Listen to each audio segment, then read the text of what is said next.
नमस्कार दोस्तों। आज हम एक बहुत गहरे और संवेदनशील विषय पर बात करने जा रहे हैं। हम बात करने जा रहे हैं भगवान की और साथ ही एक ऐसे विचारक की जिनकी बातों को अक्सर गलत समझ लिया जाता है। हम बात कर रहे हैं आचार्य रजनीश जी के बारे में, जिन्हें दुनिया ओशो के नाम से जानती है। इस वीडियो का उद्देश्य किसी भी धर्म, आस्था या विश्वास का अपमान करना नहीं है। हम केवल यह समझने की कोशिश करेंगे कि ओशो ने भगवान के बारे में वास्तव में क्या कहा था और क्यों कहा था। तो आइए खुले मन और शांत चित्त के साथ इस विषय को समझने की कोशिश करते हैं। सबसे बड़ा सवाल है, क्या ओशो भगवान को मानते थे? यह सवाल लगभग हर किसी के मन में आता है। कुछ लोग कहते हैं ओशो भगवान को नहीं मानते थे, लेकिन सच्चाई यह है कि ओशो भगवान के विरोधी नहीं थे।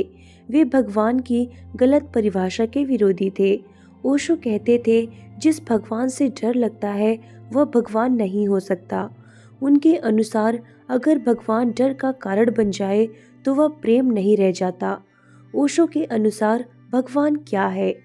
ओशो के लिए भगवान कोई व्यक्ति नहीं थे, कोई बैठा हुआ इंसान नहीं थे जो ऊपर आसमान में बैठकर सबको देख रहे हों। ओशो कहते थे, भगवान कोई व्यक्ति नहीं, भगवान एक अनुभव है। उनके अनुसार भगवान को देखा नहीं जा सकता, भगवान को जिया जा सकता है। जब इंसान पूरी तरह शांत होता है, पूरी तरह जागरूक होता है, अपने भीतर उतरता है, उसी आस्था को ओशो भगवान की अनुभूति कहते हैं। अब मंदिर, मस्जिद और चर्च पर ओशो के विचार समझते हैं। ओशो मंदिर या मस्जिद या फिर चर्च के खिलाफ नहीं थे, लेकिन वे जरूर कहते थे कि अगर भगवान मंदिर में ही होता तो बाहर की दुनिया इतनी क्रूर नहीं होती। उनके अनुसार इंसान भगवान को बाहर ढूंढता है क्योंकि अंदर झांकने की हिम्मत नहीं करता। वे कहते थे, भगवान को खोजने मंदिर मत जाओ, बल्कि अपने भीतर ढूंढो। भगवान के नाम पर डर ओशो को सबसे बड़ी आपत्ति लगा। ओशो के अनुसार भगवान का नाम लेकर इंसान को सबसे ज्यादा डराया गया है। नरक का डर, पाप का डर, सजा का डर। ओशो कहते थे, डर से पैदा हुआ भगवान सिर्फ गुलाम पैदा करता है। उनके अनुसार अगर भगवान प्रेम है तो डर किस बात का? शास्त्र और भगवान, ओशो का नजरिया। ओशो शास्त्र के विरोधी नहीं थे, लेकिन वे कहते थे शास्त्र रास्ता बता सकते हैं लेकिन सच नहीं दे सकते। उनके अनुसार भगवान किताबों में बंद नहीं हो सकता, क्योंकि किताब शब्द है, भगवान अनुभव है। ओशो के सबसे बड़े संदेश क्या है? ओशो कहते थे, ध्यान ही भगवान से मिलने का रास्ता है। उनके अनुसार जब तक मन शोर से भरा है तब तक भगवान की आवाज सुनाई नहीं दे सकती।